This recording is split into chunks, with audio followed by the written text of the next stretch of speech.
Suicidal empathy, gad sad. Suicidal empathy. We are seeing a lot of suicidal empathy in the West. We're going to move on to our next story, which is a tragic case of suicidal empathy in the UK. Ever since I heard it, I have not been able to stop thinking about it.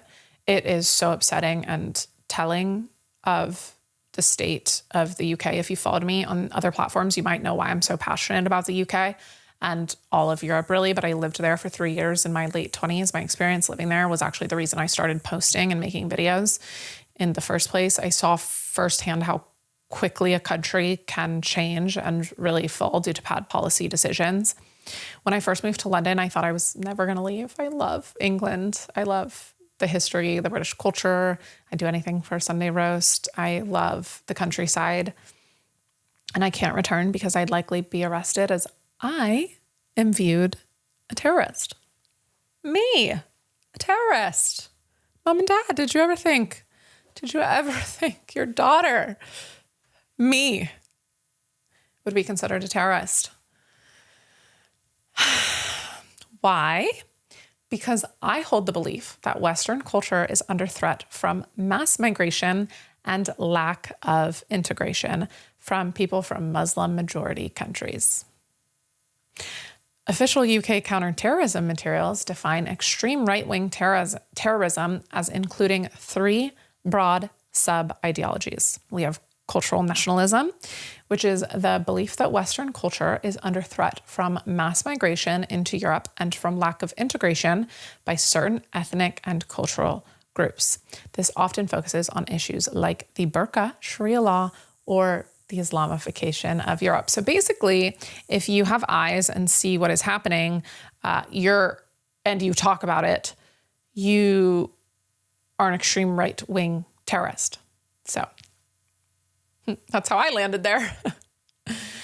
We have white nationalism, demographic and racial replacement fears. Again, if you just look at the data and look at statistics and acknowledge that people from Muslim majority countries are coming into the country and having 5, 6, 7, 8 children per family compared to the Brits who are having 1 to 2 children per family, and you start doing the math, what that's going to look like in a generation, 2 generations, 3 generations from now. If you talk about that, extreme right-wing terrorist. Okay. We also have white supremacy, because everything is white supremacy. You're not allowed to be proud of the color of your skin. So this is what the UK government is trying to tell you is a threat. And as recently, by the way, as 2025, which was when this refresher course was sent out and they made teachers and public officials go through training about this. Keep all this in mind when I tell you this story that has genuinely been with me every day since I've heard it. And I just think it's so important to talk about and bring light to, because it's the reality of what's happening.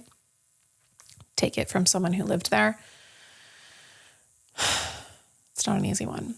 December 3rd, 2025, Henry Nowak, an 18-year-old British student at the University of Southampton, was fatally stabbed on his walk home after a night out with friends by a man named Vikram Singh Digwa, who's a 23-year-old who was carrying a large kirpan, which is a Sikh ceremonial knife. He stabbed Henry with it 4 times. Henry tried to escape by climbing over a bin and a fence, leaving a blood trail indicating he was already seriously wounded. Digwa allegedly pursued him aggressively. The neighbors called the police. When the police arrived, Digwa accused Henry of racism. So the police handcuffed Henry, despite the fact that Henry was bleeding out and telling police he had been stabbed and he was dying. They handcuffed him anyway because Vikram Digwa said he was racist. So first aid was delayed to Henry until he collapsed. Henry was pronounced dead on the scene. He was correct after telling the police that he was dying and bleeding out. The police prioritized the racism allegations over Henry's life. The officers have not been publicly named or confirmed as under investigation. They're protecting them. They also found Henry's phone in Vikram's pocket after the stabbing, so he stole his phone while he was bleeding out and dying. Henry allegedly had some of the encounter filmed because he was Snapchatting to his friends. So I'm going to assume that's why Vikram wanted to steal it. They have not released the body cam or the video on Henry's phone to the public. Currently, as of May 2026, the murder trial is ongoing at Southampton Crown Court.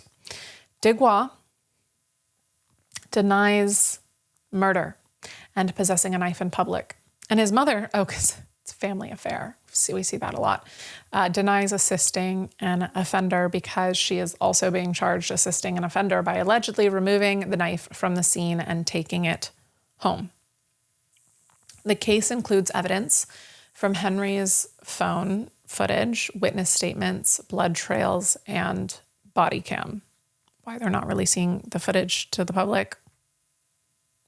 They tend to do that a lot in the UK because they're scared that it's going to cause an uproar and the Islamic community is going to be unfairly treated, because that's what matters more to the Labour government, even though he's Sikh. But Vikram Daye's defense claimed that he acted in the heat of the moment to protect himself after Henry Nowak allegedly initiated and escalated a violent confrontation, which obviously is complete bullshit, complete BS. Daye told Southampton Crown Court that he was walking to get food when Henry, who appeared drunk and was stumbling, barged into him on the pavement. Daye said he apologized and tried to de-escalate the situation by stabbing him with his ceremonial blade, his ceremonial knife, 4 times. He said that Henry made threatening comments and used a racial slur. Remember, he said that he was drunk and stumbling. Well, inconvenient fact for Daye, Henry's blood alcohol content was low. It was below the UK drink drive limit. So he could have legally driven a car. So I think Vikram Daye is a big fat liar, theft, and murderer. I don't want to show a photo, the only photo that I could find of Vikram Daye, because I cannot confirm it's him. Again, the UK is protecting him and his identity. There's a photo that's circulating that you can look up that shows a young man carrying the ceremonial knife that he says he, wasn't carrying in public. And he's wearing a turban, which we know that he wears, but again, can't confirm it's him. It blows my mind that his identity gets to remain protected after he took a young boy's life. Henry was a first-year student at the University of Southampton studying accountancy and finance. He had excelled in his A-levels and was enthusiastically embracing university life. He joined 2 football teams. He made new friends. He worked part-time at a local Morrison's supermarket. His family described him as a kind, intelligent, and talented son who was loved by all those who knew him, an all-around top lad.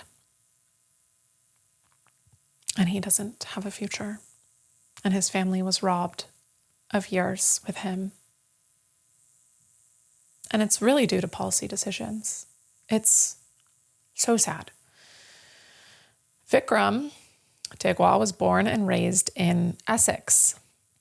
Obviously, his parents or grandparents migrated to the UK. It hasn't been released to the public, which further highlights the migration crisis they're in, because we're seeing 2nd and 3rd generation migrants refusing to assimilate or embrace British culture. We saw it with the Pakistani rape gangs. A lot of those men were actually born in the UK. They just stayed in their Pakistani communities and got radicalized in their Pakistani communities because that's now part of the culture in the UK, because they imported these people. And if the British don't like that, they're called racist or even labeled a terrorist. A lot of credit for the attention to this case goes to Elon Musk. He has offered to fund a wrongful death lawsuit against law enforcement. So kind. Absolutely the right thing to do. And then in response to some truly terrible reporting by the BBC, who headlined their article about this case, murder accused feared Sikh blade attack, jury told. Doesn't even make sense. It's blaming somehow Henry. It makes me so mad, that headline. I mean, we really don't hate the mainstream media enough if they're still in business to publish such idiotic headlines. Elon Musk responded and said Nowak tried to escape and was stabbed to death, and said the court needs to show the police body cams and the video on Nowak's phone. That phone was stolen by the murderer for a reason. Of course it was. And then in response to this post, saying British politicians who took a knee for George Floyd have not even made a post about Henry Nowak, which is insane. Insane. They're taking a knee for George Floyd in the United States, but they won't even acknowledge the murder of 18-year-old Henry Nowak. He reposted it with the quote saying, "Why have they said nothing about the murder aided by the police of this innocent English boy?" And it's a very good question. Performative politics. Kneel for a drug addict who died of an overdose, which is in the autopsy.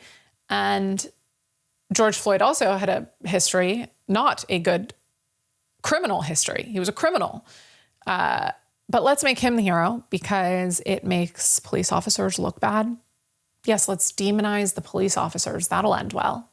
And these useful idiots fall for these scams every freaking time. And guess who all these protests and all this is funded by? Code Pink. Organizations like Code Pink. But these politicians turn away from Henry because it's a result of the actual policies that they implement. They turn away from rape victims because it's a result of leftist policies that they implement. I cannot understand how people don't see what's happening to the West so clearly. We are being invaded by cultures that will never be compatible with us.